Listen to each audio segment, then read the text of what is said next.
बिस्मिल्लाहिर्रहमानिर्रहीम। मैं हूं मोहम्मद आसिफ चौधरी और हमारी इनकम टैक्स ऑर्डिनेंस 2001 पे जो लेक्चर की सीरीज़ चल रही हैं उसमें आज हम पहुंच आए हैं सेक्शन 154 एक्सपोर्ट्स पे। एक्सपोर्ट्स पे बहुत देर ऐसा होता रहा कि फ़ाइनल टैक्स रजीम में थी कि 1% एक्सपोर्टर टैक्स देगा और उससे बाकी चीज़ें नहीं पूछी जाएंगी और उसका इतना टैक्स काफ़ी देर एक्सपोर्टर को ये रिलीफ रहा, लेकिन फिर भी कोई खातर ख्वाह एक्सपोर्ट में जो इजाफा होना था वो नहीं हो सका। तो इसलिए अब क्या कर दिया गया, पिछले साल से जुलाई 2024 से एक्सपोर्टर्स पे जो 1% टैक्स उनका रियलाइजेशन या एक्सपोर्ट स्टेज पे कटता था उसको मिनिमम टैक्स कह दिया गया और बाकी वो प्रॉफिट एंड लॉस अकाउंट बनाएंगे, जो उसका टैक्स बनेगा वो टैक्स वो पे करेगा। जो 1% है वो मिनिमम टैक्स है। पहले ये 1% जो है वो फाइनल टैक्स होता था। एक्सपोर्ट ने काफ़ी एक्सपोर्टर्स ने इसमें रिलीफ हासिल किया, लेकिन 2024 से ऑनवर्ड अब इनकी टोटल इनकम जो है वो नॉर्मल में आ गई है और मिनिमम 1% इनका टैक्स जो है वो एक्सपोर्ट स्टेज पे कटता है।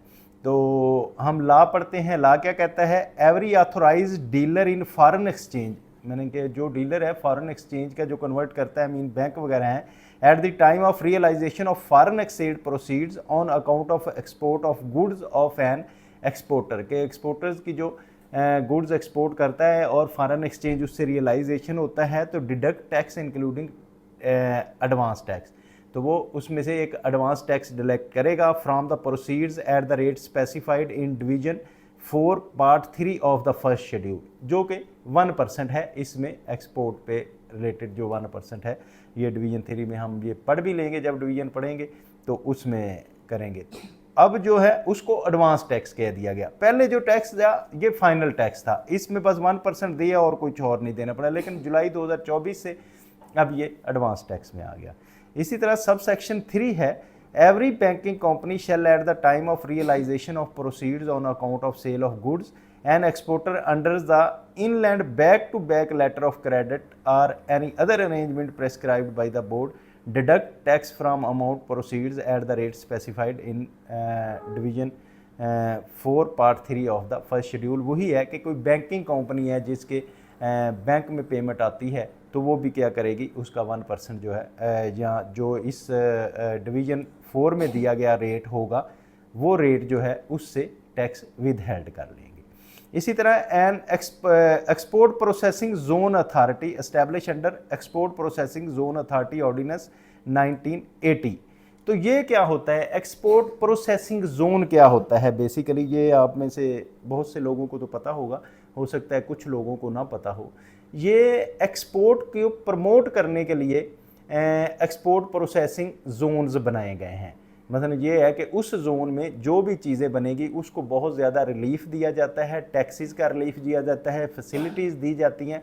फिर उस जोन में जो भी प्रोडक्ट बनेगी वो सारी एक्सपोर्ट होनी होती है, तो फिर उसको लाइक उसके अंदर जो भी चीज़ जाती है या उसमें से एक्सपोर्ट प्रोसेसिंग जोन में से जो चीज़ निकलती है उसको हम एक्सपोर्ट ही कंसीडर करते हैं कि कंटेनर पैक होकर सीधा पोर्ट पे ही जाता है। तो इसके रिलेटेड कराची में हमारा बहुत बड़ा एक्सपोर्ट प्रोसेसिंग जोन है, सियालकोट में है, और इसी तरह जहाँ एक्सपोर्ट रीजन्स हैं उसमें ये एक्सपोर्ट प्रोसेसिंग जोन हैं जो कि एक्सपोर्ट को प्रमोट करने के लिए हैं।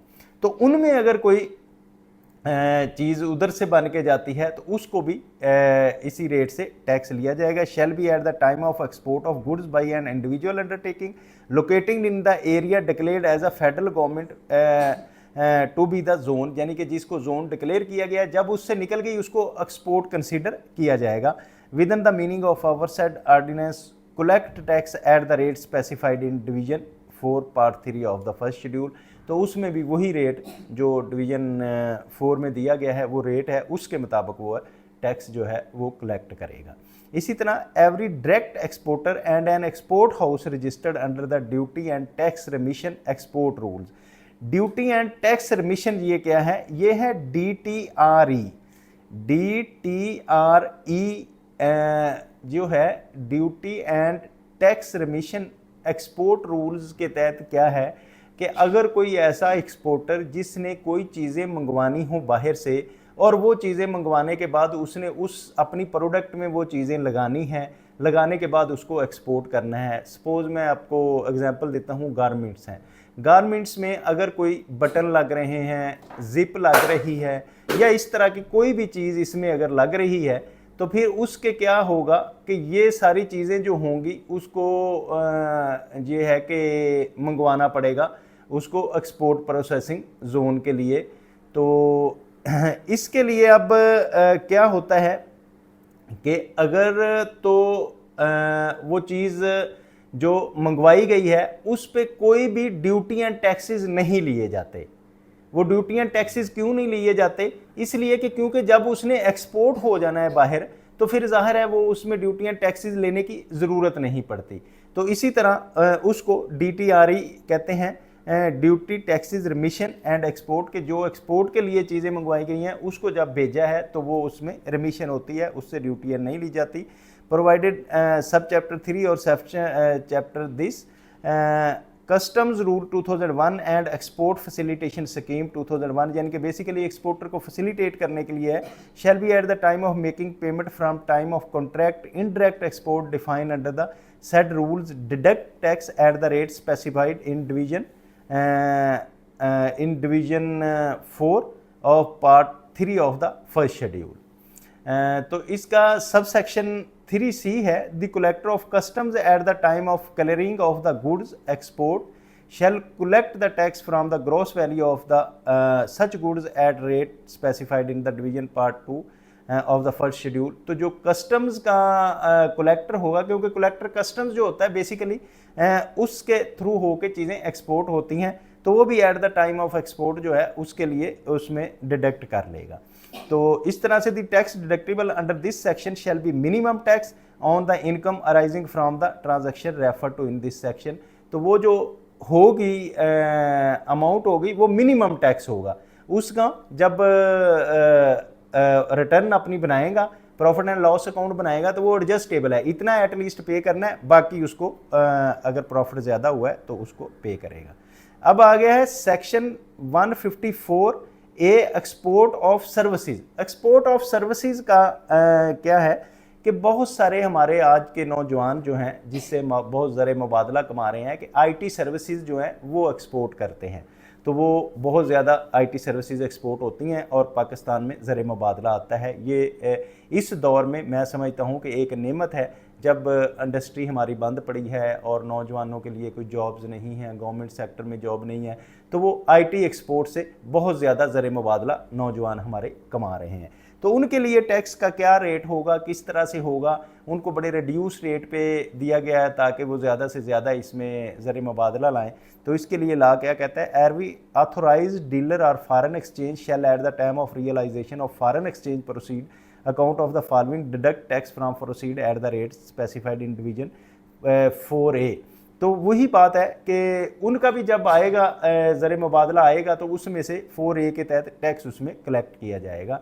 तो इसकी क्लास A है export of computer software or IT services or IT enable services, यानी कि जो सॉफ्टवेयर कर रहे हैं एक्सपोर्ट, IT सर्विसेज कर रहे हैं, उनके लिए ये है। Where the exporter is registered with the duly certified by the Pakistan software export board PSEB। अब इसमें ये एक रखना है ज़हन में कि जो पाकिस्तान एक्सपोर्ट बोर्ड के साथ रजिस्टर्ड होगा उसका मज़ीद कम हो जाता है, 0.25% उससे ना लिया जाता है ज़र मुबादला, अदरवाइज़ जो है 1% उसका टैक्स होता है। ये हो जाएगा तो और कम हो जाएगा कि अगर जो पाकिस्तान सॉफ्टवेयर एक्सपोर्ट बोर्ड के साथ रजिस्टर्ड है।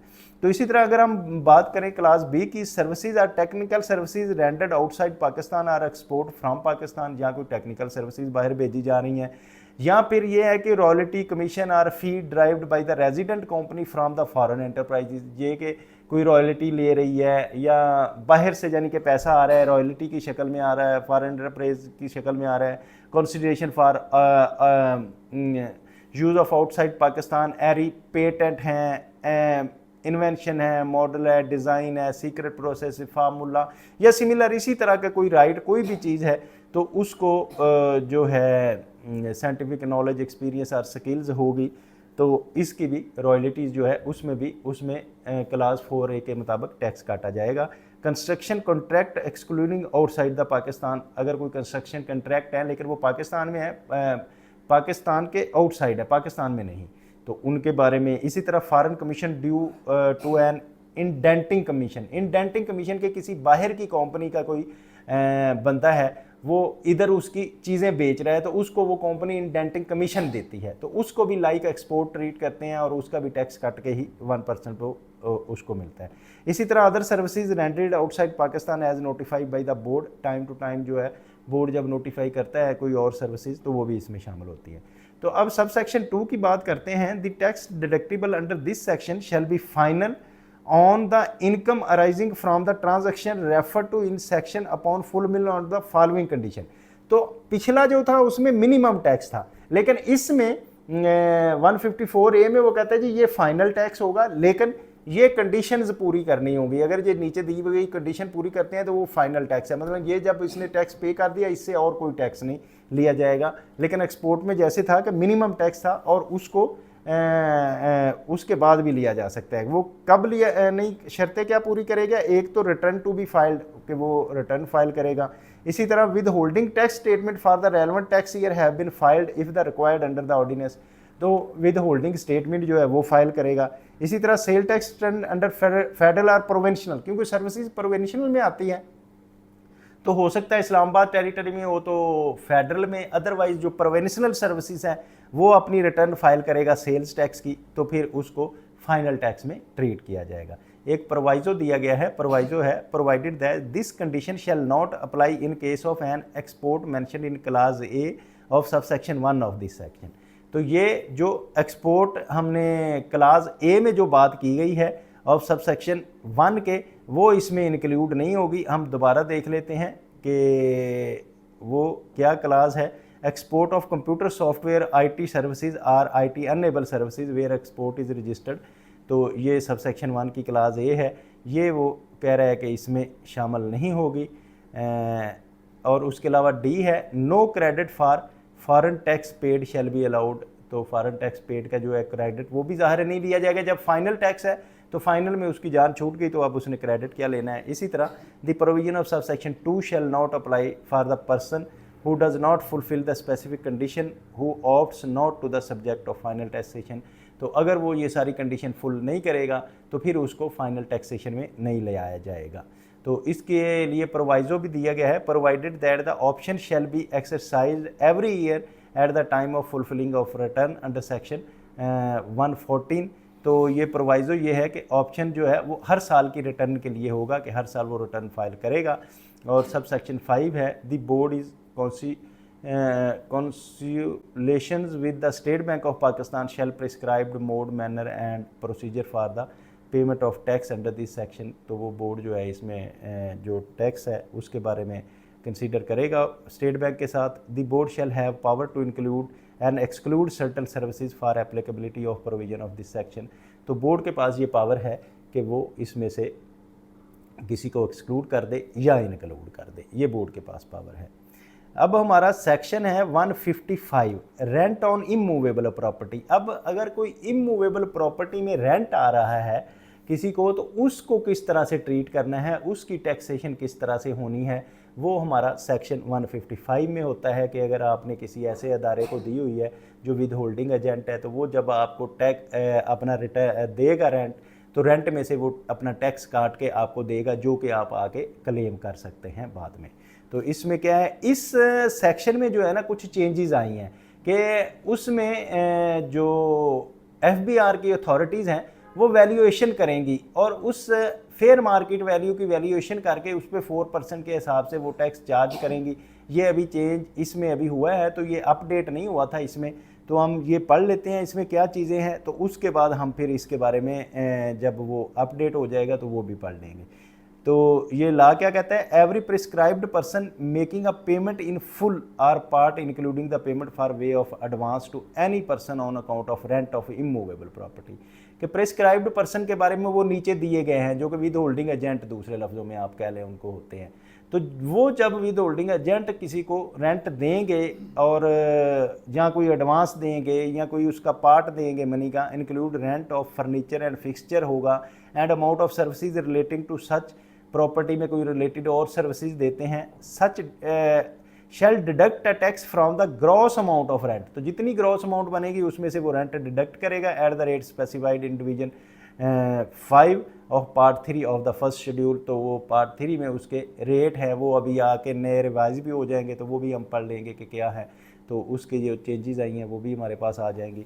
तो इसकी अगर हम एक्सप्लेनेशन की बात करें तो gross amount of rent including the amount refer to in sub section 1 और 3 ऑफ सेक्शन 16 इफ़ एनी। तो हमने जो सब सेक्शन 16 के 1 और 3 में किया गया है तो वो उसकी ग्रॉस अमाउंट होगी। तो इसकी एक्सप्लेनेशन दी गई है, for removal of doubt it is clarified that the sub section 1 shall apply when the payment is made on account of the rent of immovable property irrespective of head of income। तो ये कब apply होगा, जब हमारा जो एक head of income है rent of property income के हवाले से है, उसमें ये सिर्फ अप्लाई होगा। तो इन this section prescribed person mean क्या है, वो मैंने जैसे बताया है कि विद होल्डिंग एजेंट्स हैं, जैसे कि फेडरल गवर्नमेंट कोई लेती है रेंट, कोई बिल्डिंग लेती है तो वो भी टैक्स काट के देगी, प्रोविंशनल गवर्नमेंट, लोकल गवर्नमेंट या कोई कंपनी है तो वो भी।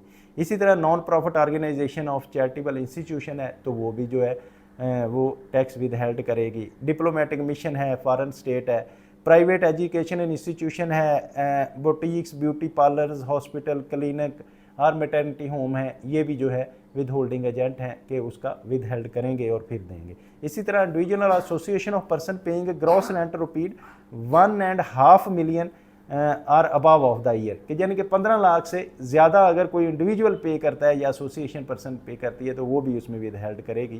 तो इसी तरह any other person notified by the board or for the purpose of this section, या कोई बोर्ड और किसी पर्सन को नोटिफाई कर देता है तो वो भी इसमें शामिल हो जाएगा। तो अब हमारे पास आ गया आगे सेक्शन है 156 कि जब आपका प्राइज़ निकलता है, प्राइज़ बॉन्ड निकलता है, प्राइज़ बॉन्ड आप विन करते हैं या कोई और लॉटरी विन करते हैं तो उसमें क्या करना होता है आपको, तो उसमें भी वो आपको प्राइज़ की मनी तब मिलेगी जब आप उसके टैक्स कटेगा। जैसे कि प्राइज़ बॉन्ड कभी आपका निकला हो तो आप स्टेट बैंक में जाएं तो वो कहते हैं जी इतना आपका टैक्स कटेगा तो फिर आप इसको ले सकते हैं। तो ये सेक्शन उसके रिलेटेड है कि every person paying prize on a prize bond हो सकता है, or winning from the refer lottery हो सकती है, प्राइज़ ऑन विनिंग और क्विज़ प्राइज़, जैसे कि ये टीवी में भी अगर आप बाज़-औक़ात क्विज़ में से कोई विन करें तो वो भी आपको जब देते हैं प्राइज़ तो उसमें से टैक्स काट के देते हैं। And offered by the companies of the promotion of sales के लिए अगर कोई करते हैं, या crossword puzzles and shall deduct a tax from the gross amount paid at the rate specified in division 6 of part 3 of the first schedule, जो कि पहले 15% होता था, अब उसमें अगर कोई अगले साल में इंक्रीज़ आई है तो वो हम देख लेंगे, लेकिन जब हम ये डिवीजन पढ़ेंगे उस वक्त तक लेटेस्ट अपडेट हो चुका होगा तो वो हम इसमें करेंगे। इसी तरह सब सेक्शन 2 है, where a prize referred in sub section 1 is not in cash the persons while giving a prize shall collect tax on the fair market value. तो ऐसे है कि किसी को गाड़ी फ़र्ज़ किया मिल गई है या गोल्ड मेडल मिल गया है तो उस सिचुएशन में क्या होगा कि उसमें मार्केट वैल्यू देखी जाएगी कि इसकी क्या है, उसकी मार्केट वैल्यू के हिसाब से उसको फिर फेयर मार्केट वैल्यू के हिसाब से इनाम दिया जाएगा। और इसी तरह the tax deductible under sub section 1 or collected under sub section 2 shall be the final on the income of prize winning refer to this said. तो इसमें जो 156 का जो है प्राइज विनिंग पे या बॉन्ड पे जो वो फाइनल टैक्स होगा, इसमें जो टैक्स ले लिया तो उसके बाद वो मिनिमम नहीं होगा या इसको प्रॉफिट एंड लॉस की ज़रूरत नहीं है तो वो उसका फाइनल टैक्स होगा। तो ये है आज का टॉपिक। इसमें आगे पेट्रोलियम वाला शायद छोटा ही है, वो भी पढ़ लेते हैं। सब सेक्शन 156A है, ये है पेट्रोलियम प्रोडक्ट्स के हवाले से। तो पेट्रोलियम प्रोडक्ट क्या क्या है, every person selling petroleum product to a petrol pump operator shall deduct tax from the amount of commission or discount allowed to the operator at the rate specified in 6A part 3 of the. अब ये जो होगा जो होंगी companies जो हैं जैसे कि शेल है, गो है, ये जब पेट्रोल पंप ऑपरेटर को देते हैं पेट्रोल और उस पर उसको जो कमीशन देते हैं तो उस कमीशन में से जो टैक्स काटे कमीशन के बदले में टैक्स काटेंगे उसमें डिवीजन 6A में से काटेंगे उसके रिलेटेड। तो ये 156A में डील किया जाएगा। The tax deductible under this section shall be the final tax. तो अब पेट्रोल पंप का भी जो है वो फाइनल टैक्स है कि उसने जब कमीशन पे ये दे दिया तो बाकी उससे नहीं पूछा जाएगा। Income arising from the sale of petroleum product which sub section 1 applies.